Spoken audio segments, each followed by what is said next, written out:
Hi there!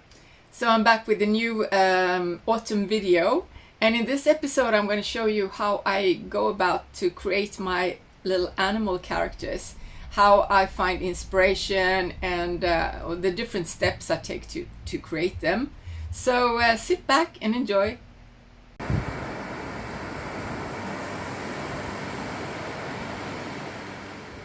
I'm Christina. I'm an artist and teacher, and I live in two different worlds. One in Sweden, in a gorgeous location where I work as a bridge master, opening a bridge for sailing boats and motorboats. But most important is the other world, in West Africa, where I live in a beautiful tropical garden with lots of jungle, monkeys, lizards, and beautiful birds of all sizes. Every morning I get to enjoy the wildlife around me while having my breakfast or just a cup of tea in the company of my wonderful dogs that always stay by my side. When I enter my house, I come straight into my art studio. This is where I paint, draw, film, and sometimes host art classes for small groups. In my videos, you get to see a bit of my life, my artistic journey, how I paint, draw, some tips and tricks and thoughts about creativity. So sit back and enjoy, and please subscribe to my channel. Yeah, so I'm sitting here, I have a tea as always, and I have some talking points here. Just if you see that I'm looking down all of the time, it's because I don't want to miss anything. I have some plans of stuff to talk about, and so yeah, I just need a little bit of help so I don't forget. Anyway, so I created a little animal character last week. So the first out, I've done two, but this is the first one. So it's the little kitty cat here. I don't know. Yeah, it's weird light shining there, but I'm gonna put the picture up on the screen. And the first thing I wanted to say is, like, now you can see the kind of size that I'm using to create my characters, and this is like, this size is my preferred size. This is where I get the best lines and the best look, everything. You know, it's something, I don't know if it's like, if I would try to replicate this, doing the cat larger, like this specific cat, I would lose the lines. I would lose the look. It would be I won't be so satisfied. I know. Tried. I will work on it, but it's this is like the perfect size for me. Even smaller could work too.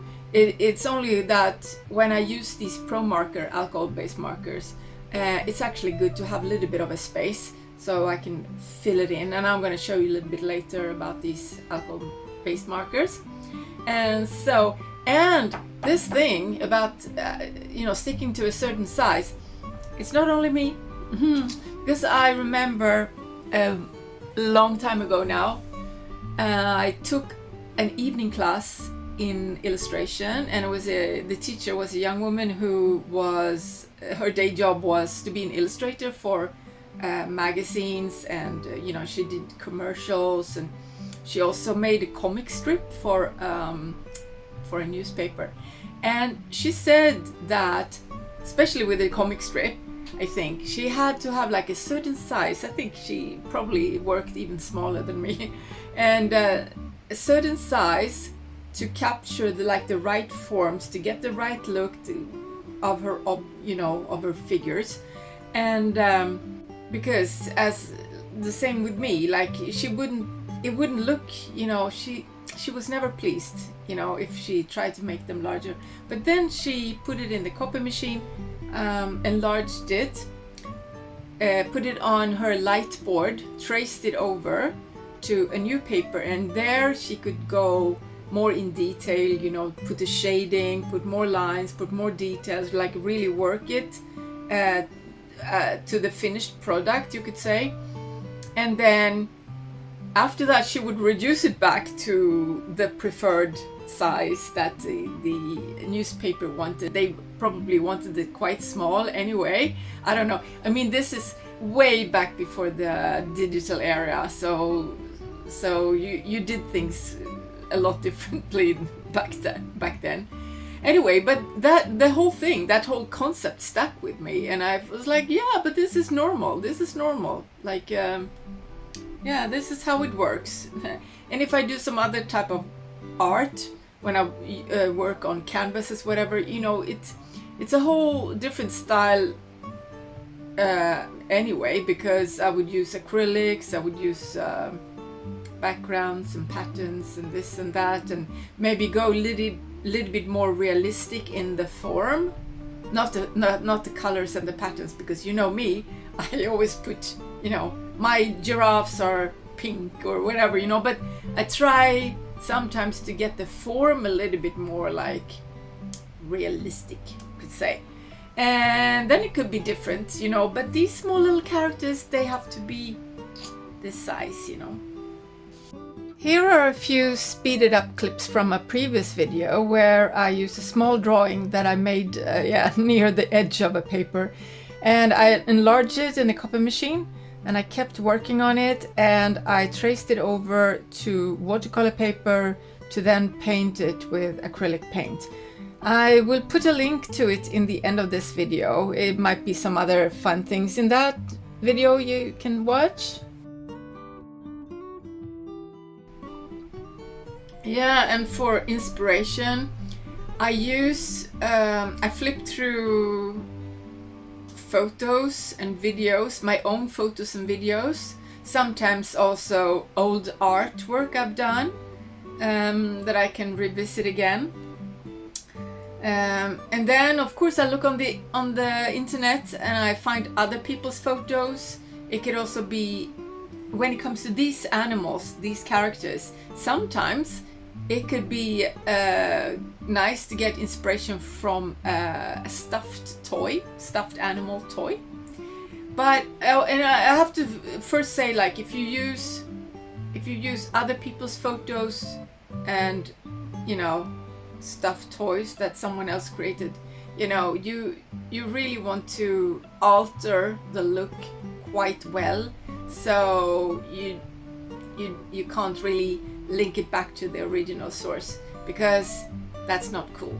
It's like you want to make it your own, especially if you're going to post online, or if you're going to especially if you're going to sell something, then I think it's you know, it's the best thing not to copy anyone.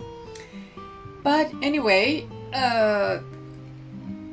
when I created a children's book, actually I illustrated a children's book, it's over 10 years ago now actually, but one of the characters in the book was a stuffed animal, and he was you can say like a leopard, and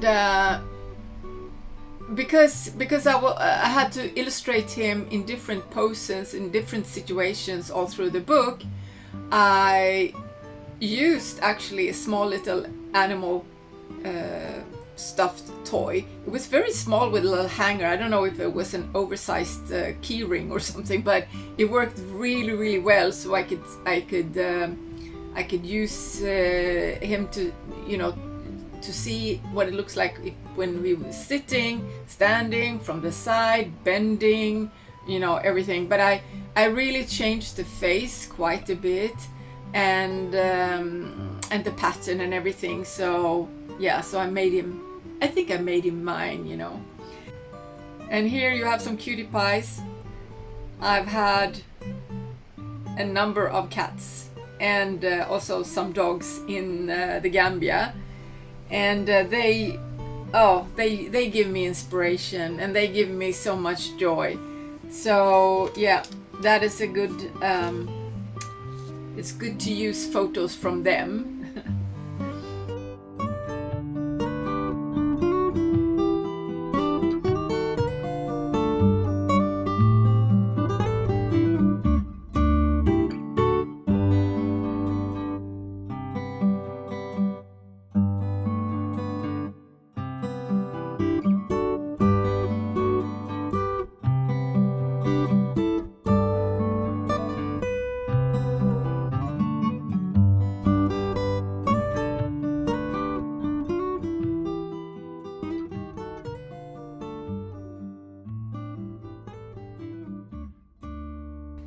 So here's a finished drawing of a puppy. I'm just cleaning up some excess lines with an eraser. If you open up my channel and click on videos, you can find quite some videos where you can see how I draw a character from start to finish. But basically what I do in the beginning is to put down some basic shapes in their place. It could be circles, ovals, triangles, bean shapes or rectangles. And of course I do that with pencil. And from there I work on the lines and details. And I try always to take a picture of it before I put down color, because if I mess up, I can sort of just, print it out again and start over. And here's a Pro Marker pen. It's alcohol-based marker, and it has two tips, one thin, one broad, almost like a calligraphy tip. And the way I work with it, I use it in layers because it's transparent, so I can put layers and layers and layers on top. And I always work from light to dark. I know there are people who work the other way around, from dark to light. I couldn't do that, I think. Yeah, so, and I finished him. So here he is. His name is Bones because it's his favorite snack. So I gave him a little bowl there. He's on the grass, and I think I'm going to keep working on him. I mean, I really love him as a character. So yeah, you probably will see more of him. Okay, so I hope you enjoyed this episode.